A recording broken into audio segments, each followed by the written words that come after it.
te doy la bienvenida a Plenamente, aunque me suena un poco extraño darle la bienvenida aquí a mi invitada el día de hoy, porque ella ha estado escuchando cada segundo de cada episodio de Plenamente.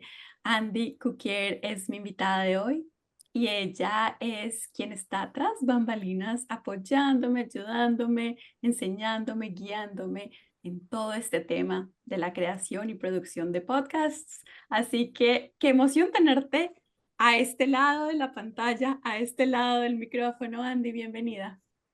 Gracias, Caro. Sí, es súper inusual, de la mejor manera posible, estar de este lado. Y bueno, no me doy la bienvenida porque ya me considero parte en algún punto, entonces Por supuesto, por ya supuesto. estaba acá. Ya has estado acá todo este tiempo y antes de empezar quiero agradecerte por todo tu apoyo, tus enseñanzas y todo lo que haces semana a semana para que podamos tener todos y todas este privilegio de conectarnos a través de los micrófonos, a través de estas ondas. Y quiero empezar preguntándote cómo estás y que nos cuentes un poquito de ti, en qué te encuentras haciendo hoy. ¿Y cómo te presentarías tú? ¿Cómo se presenta Andy Coquier? Uno pensaría que después de escuchar tantas entrevistas me hubiera preparado para estas preguntas y tener algo más elaborado, pero bien, estoy bien, lo mejor posible, que es una frase que me gusta mucho porque si no a veces siento que hay mucha presión de siempre estar bien, entonces digo, bueno, lo mejor posible en este momento.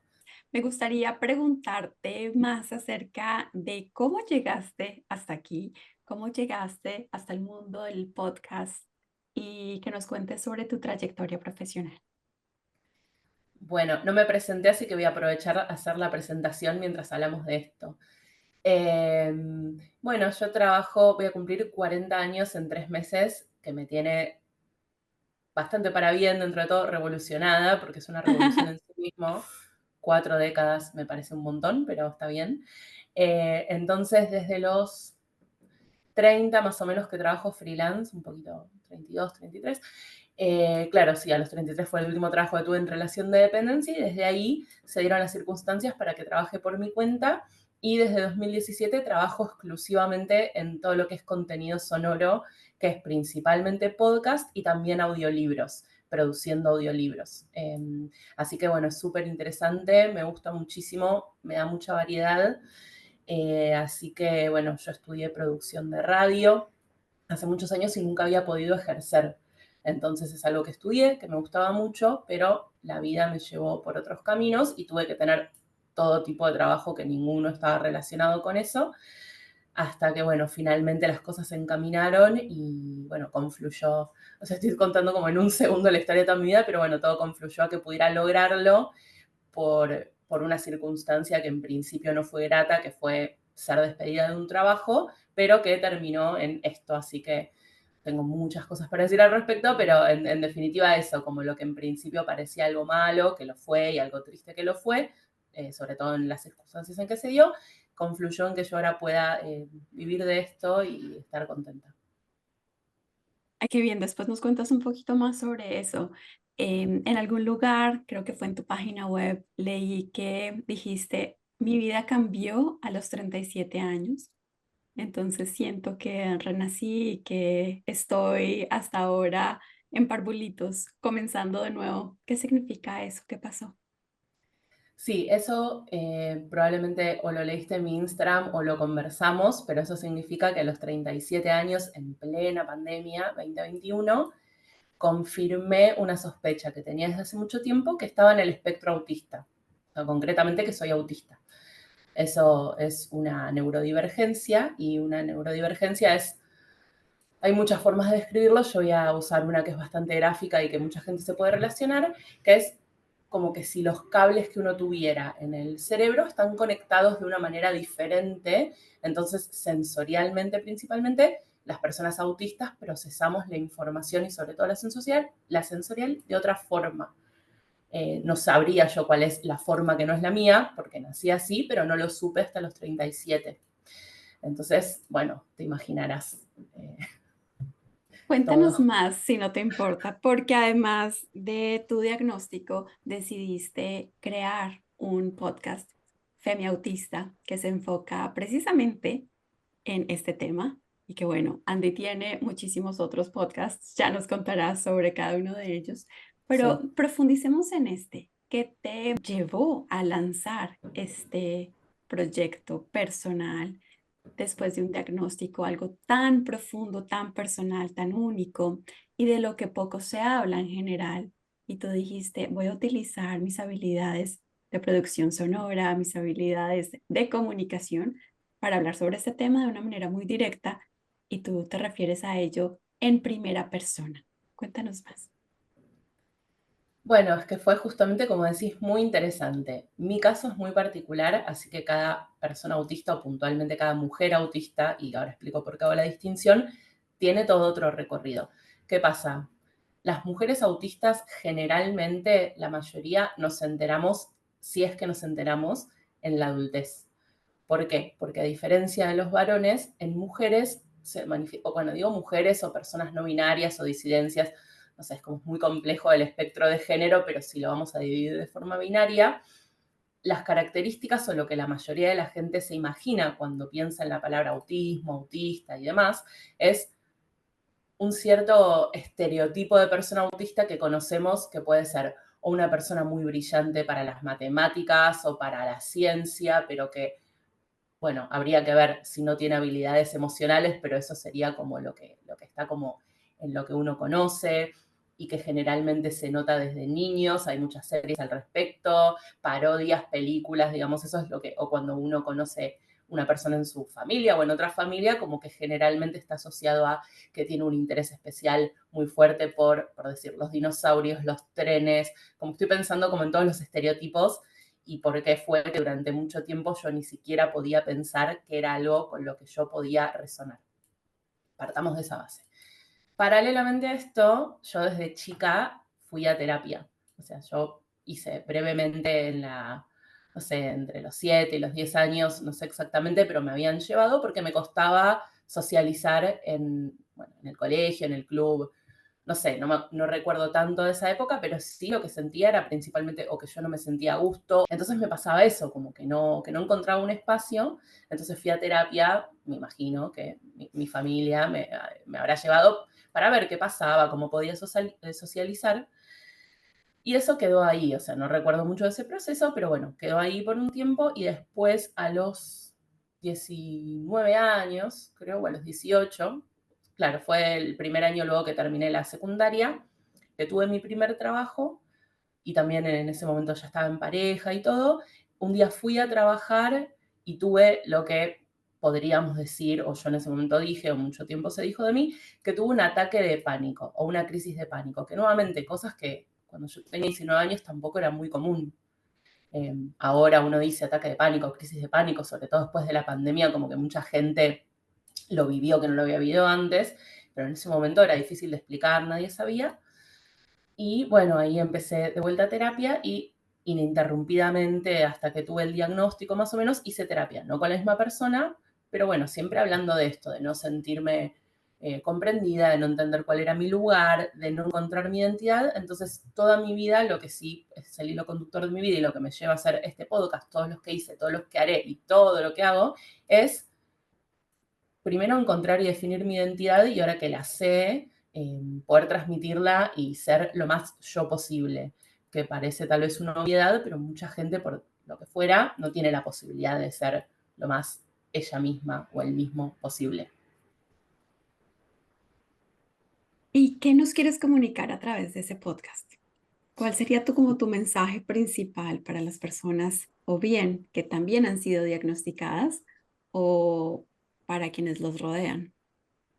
Bueno, Femiautista nació porque eso iba, el camino para mí fue muy largo y cuando yo iba a terapia, la verdad es que no tenía respuestas, por eso también cambié tanto de profesional.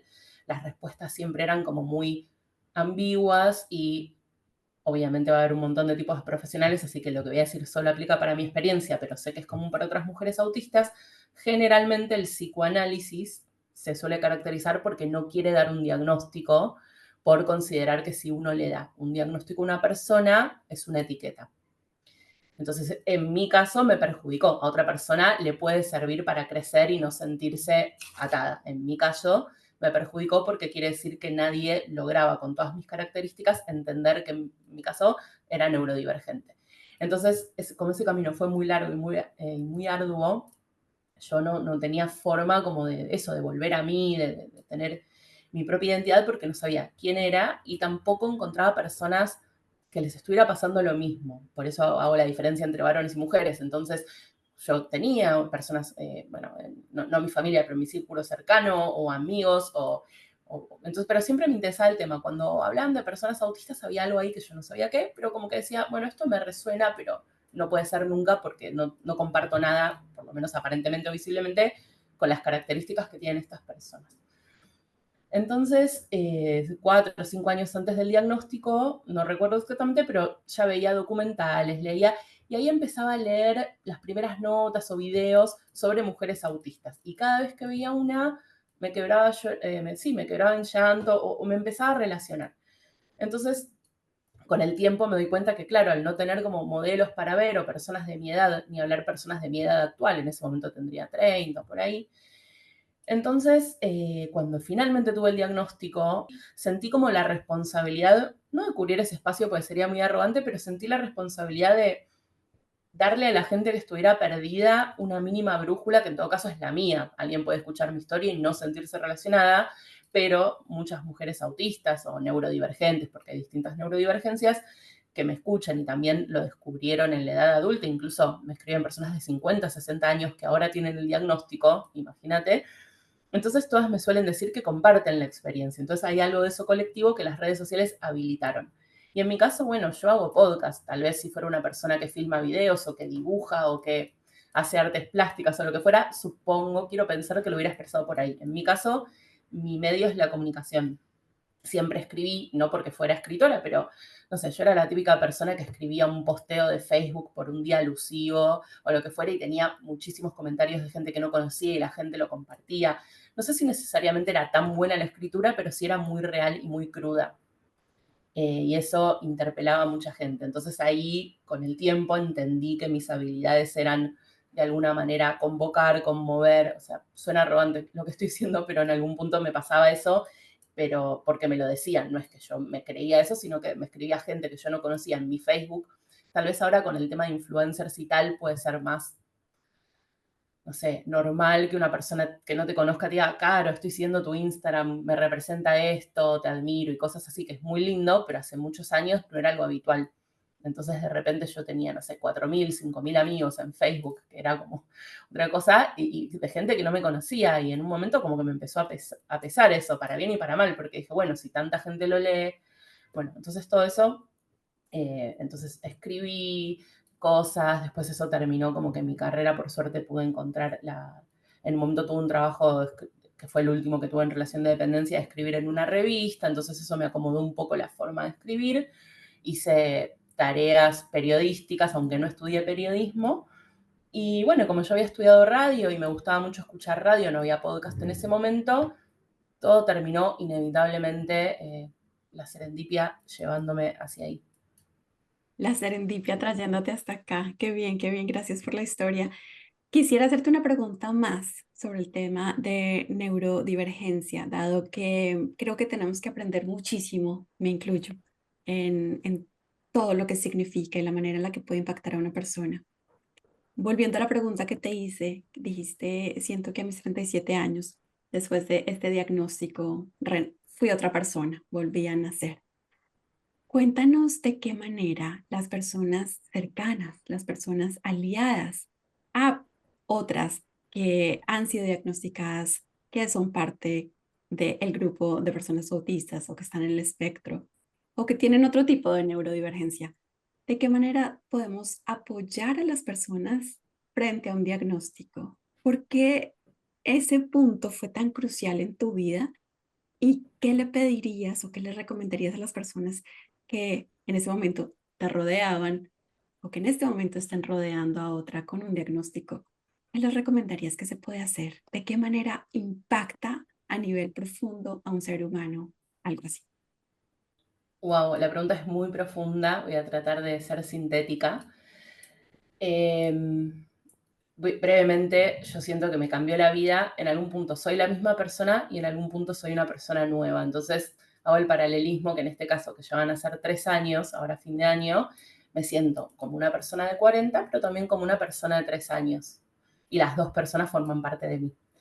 Dicho eso, como yo siempre fui una persona particular, antes tal vez me llamaban excéntrica, rara, loca, a veces de manera más cariñosa y a veces de manera más ofensiva. Entonces, la gente que me rodeaba ya me conocía y a alguna le pudo impactar más o menos, pero a nadie le resultó muy sorpresivo. Y eso es porque en los últimos años yo hice un trabajo muy arduo de curar como una curadora de arte mi círculo y no estar con personas que no me entendieran. No que me entendieran al 100%, pero que no respetaran mi forma de ser. Y eso es un aprendizaje muy grande que mucha gente lamentablemente no accede a eso. Entonces, lo primero es no estigmatizar, porque justamente el autismo en general, pero sobre todo los diagnósticos adultos, están estigmatizados, porque la palabra asusta. ¿Por qué? Porque hay distintos, como en los últimos años se demostró que el autismo es un espectro, al ser un espectro, no sé, bueno, el símbolo es como el infinito, entonces no hay como muy autista, menos autista, pero bueno, como que en todos estos años lo que conocíamos como autista era una persona que tiene ciertas limitaciones o tal o cual, al yo no encajar con ese estereotipo, primero porque hablo, después porque me expreso de cierta manera, alguno podrá decir más o menos elocuente, después porque puedo conversar con vos, porque tengo un trabajo, porque tengo pareja, las mismas barreras que me truncaron el acceso al diagnóstico son las mismas que tiene la sociedad. Por ejemplo, a mi familia, a mis padres sobre todo, que igual me apoyaron y me conocen desde siempre, pero yo les mandé un mail con información, porque había cosas con las que yo no podía lidiar o no sabía explicarles. Le mandé como un mail como si fuese una micro Wikipedia de cosas básicas, esto es así, esto es así, si tienen preguntas me las pueden hacer. Y con ellos no me costó tanto, porque además fueron parte del proceso. Sobre todo mi mamá puntualmente, en una de las pruebas, te recomiendan llevar un familiar y la persona como que más me conoce es mi mamá, entonces, bueno, ella podía dar fe de cosas de la infancia que yo no podía reponer. Y con mis amigos no tuve problema, pero mi caso es muy particular y muy bueno, y es un caso de éxito, digamos. La mayoría de las mujeres autistas sufren mucho estigma. Entonces, lo primero sería investigar sobre el tema, interiorizarse, preguntarle a la persona, no desestimar su opinión, incluso si no estamos de acuerdo, estar dispuestos a aprender, porque es una persona que de mínima se está descubriendo de vuelta, como pensarla con la edad que tiene, pero también como si fuera un bebé en otras cosas, como que tiene que de vuelta aprender a comunicarse, aprender a socializar, aprender a poner sus propios límites para no tener crisis, y todo lo que yo o cualquier persona autista o neurodivergente supo de su vida hasta el momento que le dan el diagnóstico y no tiene ninguna herramienta, tiene como que reaprender un montón de cosas con todas las nuevas herramientas que hacen que nuestra vida sea más fácil. Pero por lo menos en Argentina el autismo está considerado una discapacidad, que a mí me parece bien, por más que yo pueda no cumplir con ciertos criterios, en otros países se maneja diferente, pero más allá de si está o no considerada una discapacidad, en efecto la discapacidad es más bien, entre otras cosas que sí obviamente son discapacitantes, es de la sociedad, porque la sociedad es la que nos impide tener un desarrollo óptimo, porque porque no procesamos de la misma información, de la misma forma, la información, los sonidos, las luces o lo que fuera, no podemos acceder a las mismas experiencias. No sé si respondí la pregunta, pero hay tanto Claro para que hablar sí. del tema.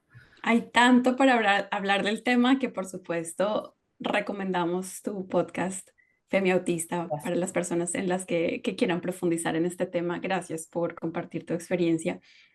Entonces volvamos al tema del el audio, de los podcasts. En algún momento leí que tú me escribiste a mí, creo que cuando estábamos iniciando nuestras conversaciones sobre plenamente, me dijiste, mi trabajo, mi misión es ser guardiana sonora de las historias de otras personas. Ser guardiana sonora de las historias de otras personas. Y claramente lo ha sido en mi caso. Pero cuéntanos qué otros trabajos estás realizando, cuáles son tus podcasts. Cuéntanos más sobre ese trabajo de producción de audio que haces.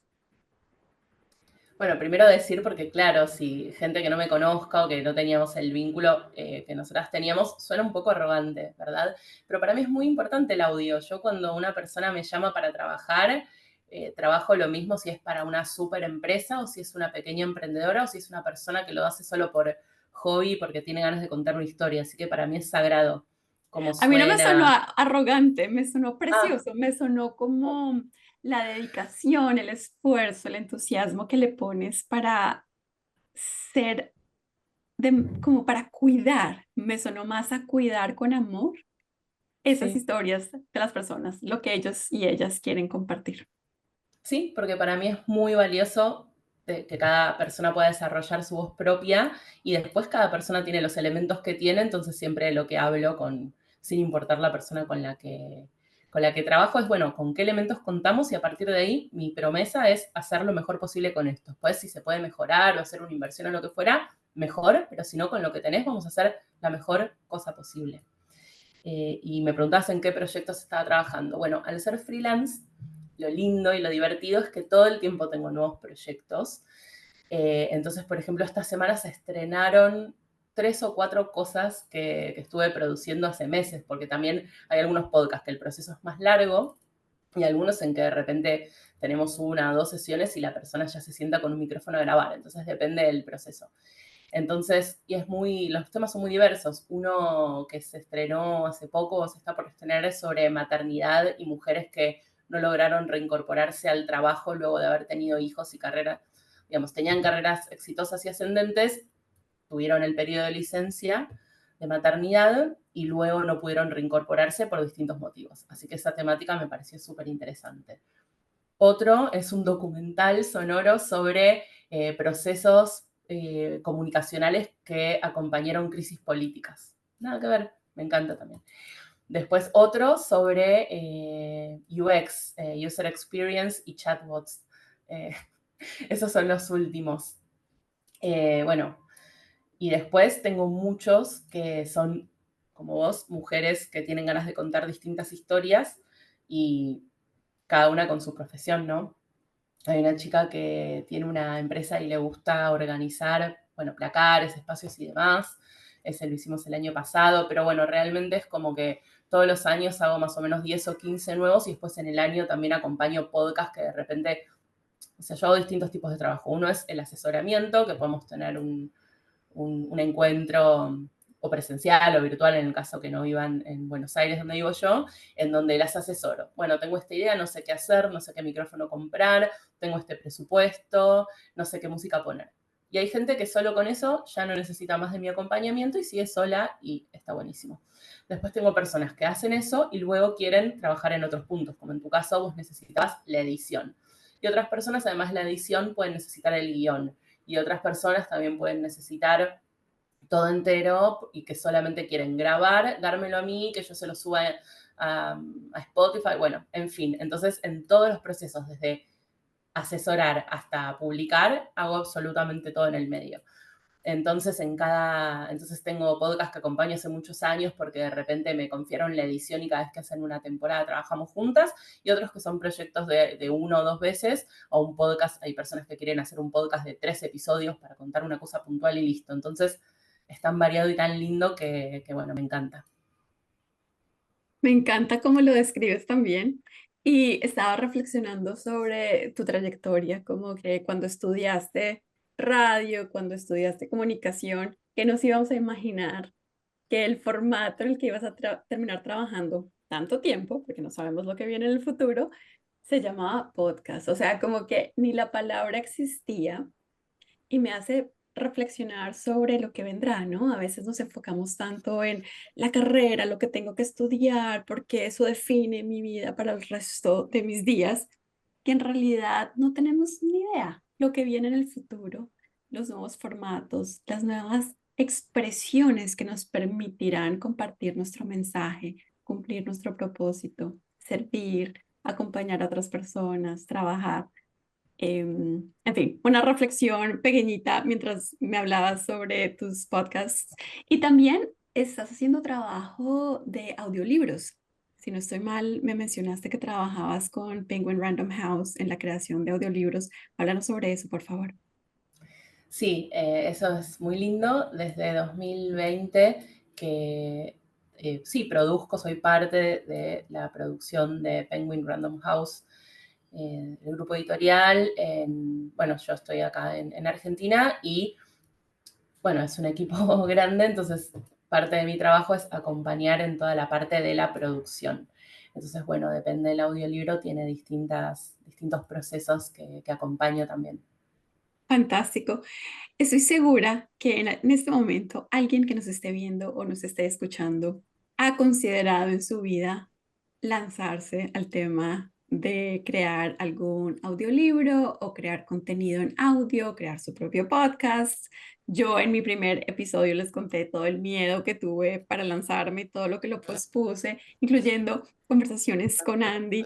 Yo decía, Andy, ¿qué micrófono uso? No, no, no, espérate, yo tengo que consultarle más y hacer más sesiones y tengo que hacer más exploración y tengo que investigar más tiempo y tengo que tener el guión perfecto para lanzarme y los 10 episodios para poder dar este paso. Y lo pospuse más de lo necesario. Ahora me doy cuenta que no era necesario hacer nada de eso y gracias a Andy también pude simplificar todo el proceso. Pero cuéntame tú, ¿qué le dirías a esas personas que están titubeando, dudando, cuestionando y que saben en su interior que quieren dar este paso, que quieren comunicar un mensaje, que les apasiona un tema, que quieren tener conversaciones interesantes y que tenemos ahora el medio para hacerlo sin intermediarios, de manera directa con una audiencia? ¿Qué les dirías para que tomen ese micrófono y empiecen a hablar? Primero les diría que hecho es mejor que perfecto, como clave. Y después que depende qué tipo de proyecto tengan, yo sería más o menos insistente en cuanto a tratar de lograr la perfección, que igual la perfección conceptualmente no existe. Pero si es un podcast como un hobby o para contar algo o que nace de un deseo y que no va a tener ninguna aspiración comercial, realmente no hay nada que te detenga y con el mismo teléfono podrías grabarlo sosteniéndolo en la mano, subirlo en 5 minutos. Hay programas gratis que lo pueden hacer, o sea que no se necesita ningún intermediario, ni mucho lujo, ni nada muy, entre comillas, profesional para lograrlo. Dicho eso, si querés que la experiencia sea un poco más completa en ese sentido, porque la idea es, yo nunca recomendaría hacer un podcast para ganar dinero con el podcast, porque realmente porcentualmente es muy poca la cantidad de gente que solo haciendo un podcast puede ganar dinero, porque para eso se necesita sponsors que lo puedan pagar, porque bueno, no quiero ponerme muy técnica, pero al no cobrar por reproducciones Spotify, entonces no es como otros modelos de negocio.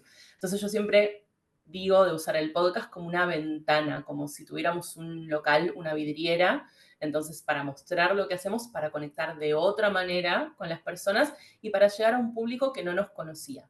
Entonces si lo pensamos así y nos sacamos la presión de que tenemos que hacer esto porque van a entrar y llover, bueno, los pesos, los dólares, los yuanes, los euros, es más fácil.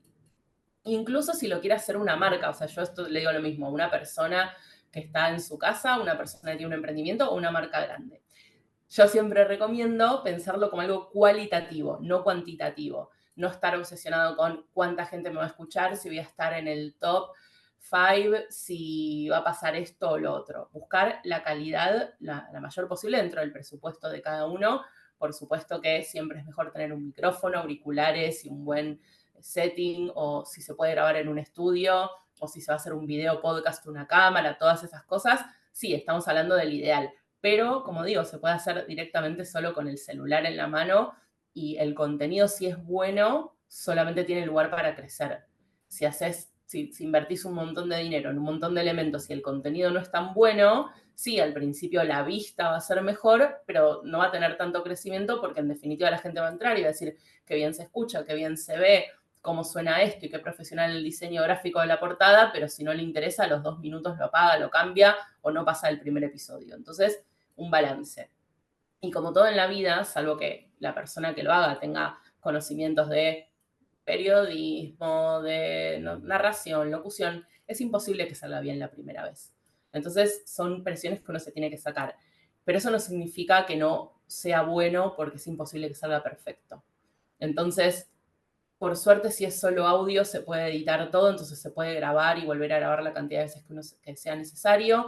idealmente también ponerse un límite a eso, no poner algo con lo que uno no esté 100% conforme, pero también nosotros somos nuestros peores jueces, entonces a veces está bueno compartir con un círculo íntimo, porque también muchas opiniones son más problemas, pero tener un círculo íntimo de 4 o 5 personas que te puedan dar un feedback constructivo o una crítica desde el amor, pero que te sirva.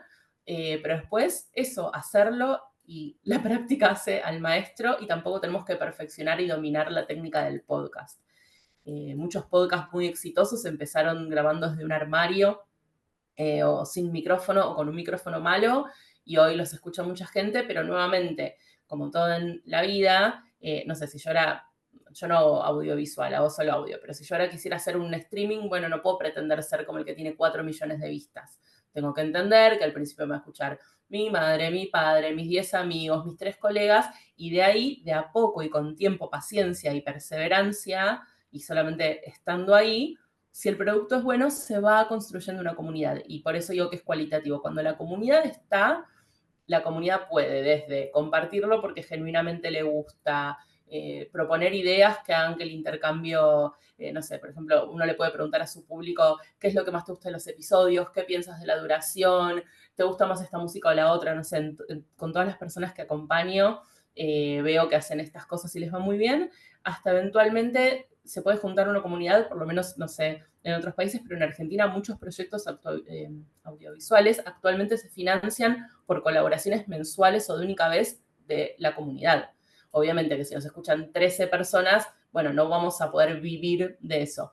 Pero bueno, con el tiempo y con el crecimiento, incluso la monetización, que entiendo que es importante, no es que la estoy dejando de lado, simplemente digo que no sea la primera opción, puede incluso venir desde ahí. Pero por eso lo primero es, si es un podcast como el que estás haciendo de conversar con otras personas, bueno, ser genuino. O sea, si la charla es linda, si la gente le interpela, si le resuena, si se siente a gusto en el espacio, va a volver. Y después si es un podcast que lleva más producción o guión, porque es como un documental sonoro o hay que buscar cierta rigurosidad, bueno, poner el esfuerzo ahí. Y lo demás llega solo.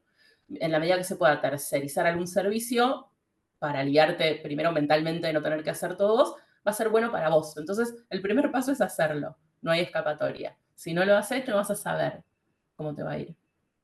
Si no lo haces, no vas a saber cómo te va a ir. Y lo que decías, hasta la persona que en ese momento tiene 4 millones de seguidores o de personas que le escuchan, empezó de cero, empezó con un primer ser humano que pulsó el botón play para escucharle. Entonces, hay que empezar, hay que empezar. Me gusta mucho lo que nos estás contando. Primero, hecho es mejor que perfecto. Segundo, el contenido es lo que prima, no es necesario una inversión gigante en tecnología, en aparatos, porque lo más importante es el contenido, que sea auténtico, que resuene con una comunidad específica. Y ojo, no va a resonar con todo el mundo. Hay personas que te van a escuchar y te van a decir, no, no es para mí. Y está bien, está bien. Y yo creo que, de hecho, entre más específico, mejor, porque puede empezar a crear una comunidad de personas que piensan, sienten o resuenan con el mismo tipo de contenido, de cierta manera. El tema de desmitificar esto de hago un podcast y me voy a volver millonario, pues tampoco, gracias por decirlo abierta y directamente, porque no es así. Hacemos esto con muchísimo amor y como dices tú, para abrir una ventana de visibilidad, para abrir una ventana de conexión con una audiencia, de presentarte, de contar aquello que te apasiona, de contar historias, de enviar mensajes. Y por supuesto que esto tiene de manera indirecta repercusiones de otra forma. De hecho, alguien me contactó recientemente para un contrato con una empresa en Alemania porque escucharon mi podcast y les llamó la atención el tema de bienestar para su empresa. Entonces no es directo, es indirecto, pero nunca sabemos lo que vamos a lograr si no lo hacemos. Está muy, muy bien querer darle ese nivel de calidad a los productos y querer hacerlo muy bien, pero lo más importante es dar ese primer paso y aprender mientras se hace. Aprender mientras se hace. Creo que es un mensaje muy lindo que nos deja Andy y enfocarnos en ese contenido. Continuando con el tema del audio, ¿tú cómo ves el futuro? ¿Qué tendencias ves? ¿Qué sigue? ¿Qué está de moda? ¿Qué crees que va a ser el siguiente paso en temas de audio? Bueno, es muy difícil porque cada vez el contenido es más y más diverso y cambia cada vez más rápido. Entonces, incluso si uno estuviera al tanto de todas las tendencias, es imposible seguirlas, pero yo por ahora sigo trabajando exclusivamente con audio. Pero sé que cada vez más la gente está incursionando en el video podcast. Hace poco salió un informe que de acá a 2025 no sé en qué porcentaje se multiplicaban potencialmente la cantidad de oyentes. Y lo bueno que tiene el podcast es que en ese sentido, si bien cada vez hay más, la verdad es que hasta 2020 había 2 millones de podcasts y la pandemia, entre muchas cosas que hizo que mucha gente los descubriera y quisiera hacerlos y ahora se multiplicó exponencialmente. No sé actualmente cuántos podcasts hay, pero así todo, hay mucho menos podcast que páginas web, mucho menos podcast que Instagram, mucho menos podcast que canal de YouTube. Entonces todavía, depende por supuesto del nicho, porque de repente hay temas que están muy explorados que igual está bien, porque cada persona tiene su impronta y su propia voz. Y si yo ahora quiero hacer un podcast, incluso que se llamara Plenamente, no recomiendo usar el nombre de otro, pero incluso si lo hiciera, porque no me fijé y no hice mi tarea, y digo, bueno, quiero hacer un podcast de hablar de personas y su plenitud, y lo llamo Plenamente con Andy Cookier, no va a ser el mismo podcast porque no tengo las mismas inquietudes que vos, porque no conozco a las mismas personas que vos, entonces no tener miedo a esto ya se hizo. Entonces lo que yo recomiendo es, primero, bueno, tener el nicho definido, que no hace falta tampoco buscarlo. Para mí, si no es genuino, no va a funcionar. También es importante, bueno, esto, si es un programa como de conversación como el tuyo, bueno, está bueno esto de intercambiar con personas que hacen podcasts similares, entonces uno invita al otro y se va armando una comunidad de temas afines que pueden ser complementarios o el mismo. Entonces, aprovechar, o sea, lo bueno que tiene el audio todavía es que no es tan competitivo. O sea, yo no he tenido nunca una mala experiencia, siempre habrá alguna persona que no sea tan buena colega, pero en general nadie tiene problemas en compartir sus secretos, sus trucos, sus comunidades. Por supuesto que es difícil si yo hoy empiezo un podcast y me fijo el podcast más exitoso y le pido una colaboración, bueno, probablemente sea bastante difícil acceder. Pero si busco gente que está como yo o que empezó hace un año o lo que fuera, bueno, en general la comunidad es bastante amigable. Lo viví en carne propia porque cofundé con 2 amigos una comunidad en Argentina que se llama Drop the Mic, que tengo un grupo de WhatsApp que me pueden escribir si quieren, pero bueno, en principio somos o personas profesionales de la industria o personas que tienen su podcast y no son profesionales, bueno, intercambiando consejos, qué micrófono, esto y lo otro, así que la comunidad está y la red está. Entonces hay que confiar en la comunidad y en esa red. Es un salto al vacío, pero tampoco es tan grave. Realmente en la vida hay muy pocas cosas que son tan graves. Eh, entonces, en el peor de los casos, si no gusta, se puede cambiar, si no gusta, se puede editar. Sí, bueno, hay cosas que hay que respetar de formato y tal, técnicas, pero después hay que jugar porque nunca se sabe. O sea, lo que estás haciendo puede ser la tendencia del futuro. Ese sería mi consejo. Hay que jugar porque nunca se sabe. Andy, pero necesito preguntarte, ¿qué errores has visto tú que trabajas con tantos podcasters? ¿Qué has visto en cuanto a, por favor, no hagan esto? ¿Qué nos dirías que llega a tu mente si te pregunto errores garrafales que no debemos cometer cuando hacemos nuestros podcasts? Bueno, lo más importante, incluso si no podemos comprar un micrófono, es cuidar lo más posible la calidad del audio. Hay muchos trucos para grabar caseros. Si es un podcast audiovisual, como un video podcast, esto que digo no va a servir, así que hay que desestimarlo, pero si es un podcast solo con audio, como digo, mucha gente lo graba dentro del closet con ropa, porque justamente al no tener un estudio de audio, sí, de radio o lo que fuera, si alguna vez alguien fue a un estudio de grabación, o lo que fuera, van a ver que las paredes están acustizadas por algo que parecen como maples de huevos, pero que son de goma espuma o no sé cómo se llama el material, que lo que hacen es absorber las vibraciones que uno emite cuando habla. Entonces, como no tenemos eso, el 99% de la gente con la que trabajo no tiene ese acceso o no puede pagar un estudio, entonces hay técnicas desde meterse debajo de un escritorio tapado con una manta, meterse dentro del closet si es lo suficientemente grande. Yo he grabado con la cabeza metida en el closet entre la ropa. Entonces, eso es clave y así se puede lograr un audio muy bueno. Después hay varias herramientas de inteligencia artificial que si la voz está grabada lo mejor posible, creo que hay una de Adobe después te puedo pasar y lo compartís, que subís el audio y lo mejora. Bueno, hay que tener cuidado porque tampoco, al ser una inteligencia artificial, no queda, es como las fotos, que a veces tienen 5 dedos o algo fuera de lugar, entonces hay que revisarlo, pero bueno, es como un primer, o aprender si no tenés, si no tenés dinero para pagar a una persona que edite, sentarse con tutoriales para ver cómo se puede mejorar, así que eso es clave, tengas el teléfono, lo grabes solo desde la computadora o tengas un micrófono. Y después otra cosa clave es cuidar eso, por ejemplo, incluso con micrófono, de no hablar tan cerca del micrófono que se escuchen las vocales como explosiones, porque si uno, o sea, el oído hay que tratarlo como con mucho cuidado y quererlo mucho porque uno generalmente escucha con auriculares y se escucha todo, entonces escuchen las respiraciones fuertes como si fuera Darth Vader de Star Wars, que se escucha como, sí, como, Sí, sí. como si el alien que estuviera en la nuca, eso es muy disruptivo.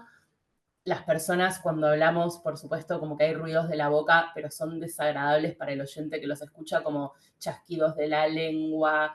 Es clave estar hidratado para que no se escuche, bueno, el ruido de la boca seca. Para mí esas cosas, al trabajar en audio, son fundamentales. Después puede ser que una persona que escuche no le preste tanta atención, pero yo estoy segura que sí se da cuenta y agradece.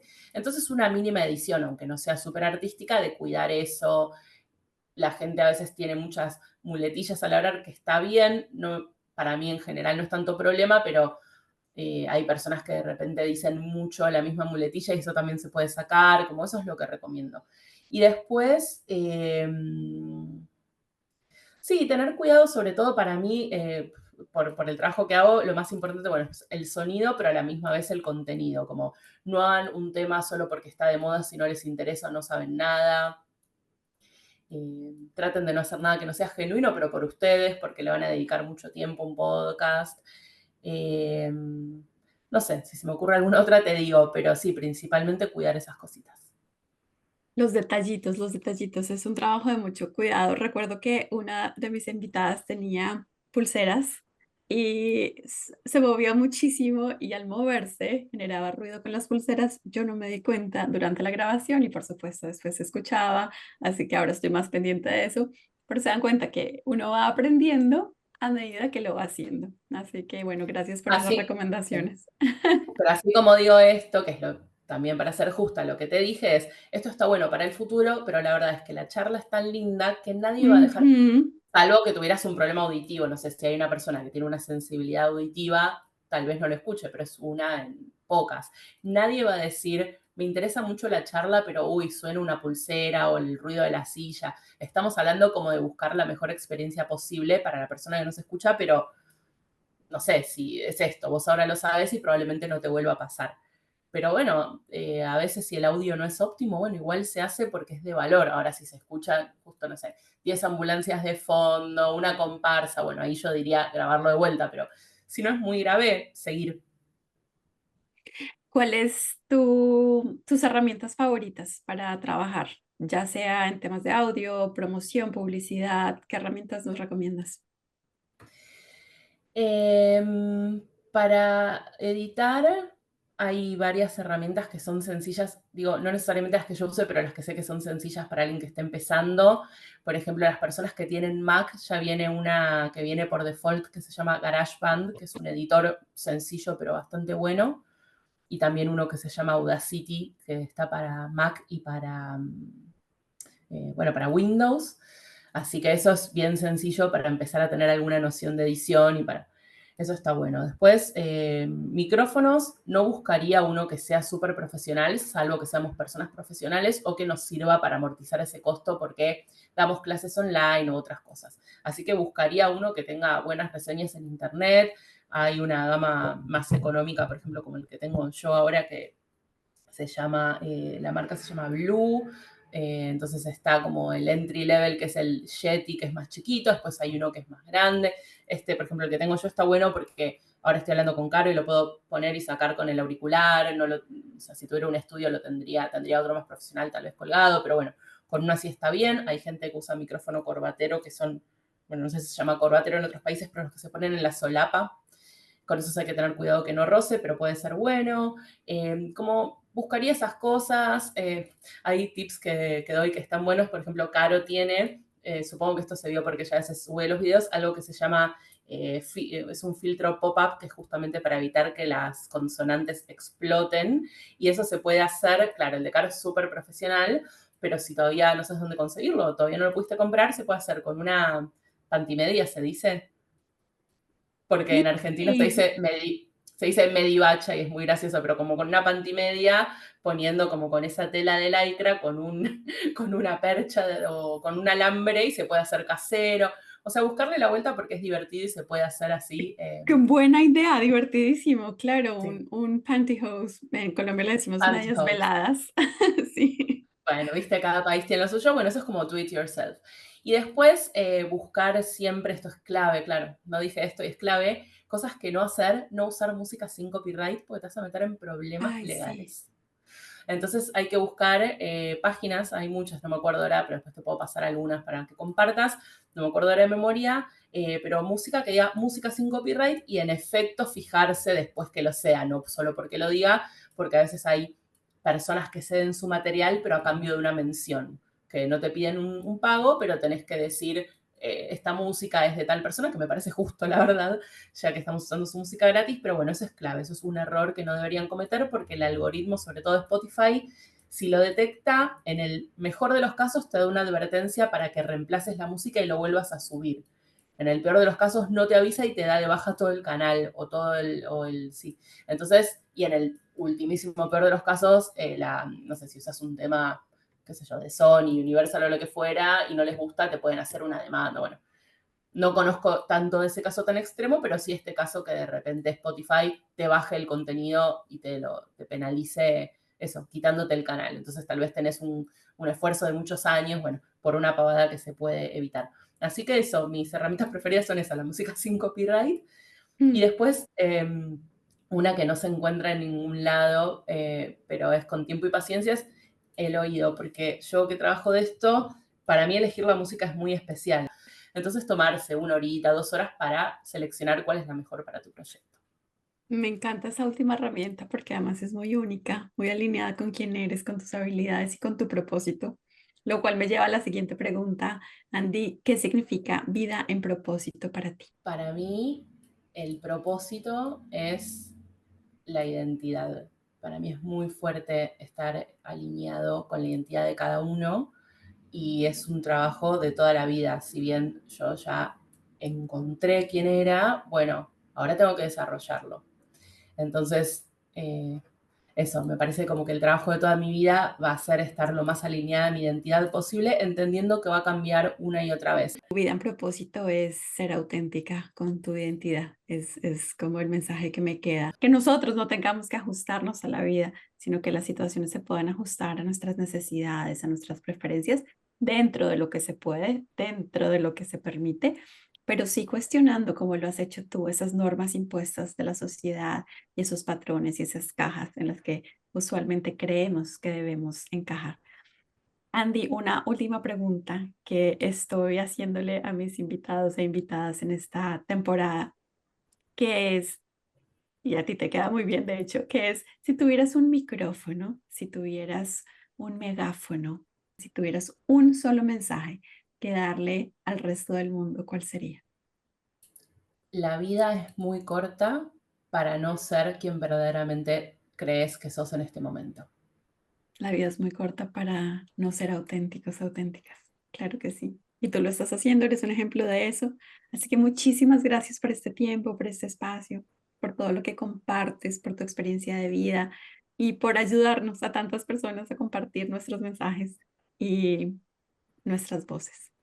Gracias, Andy. Vamos a poner toda tu información, tu contacto, los recursos que nos compartiste, el micrófono, todo lo vamos a compartir en los comentarios para que todas las personas puedan tener acceso. Muchas gracias por su atención y nos vemos o nos escuchamos en otro episodio más de Plenamente.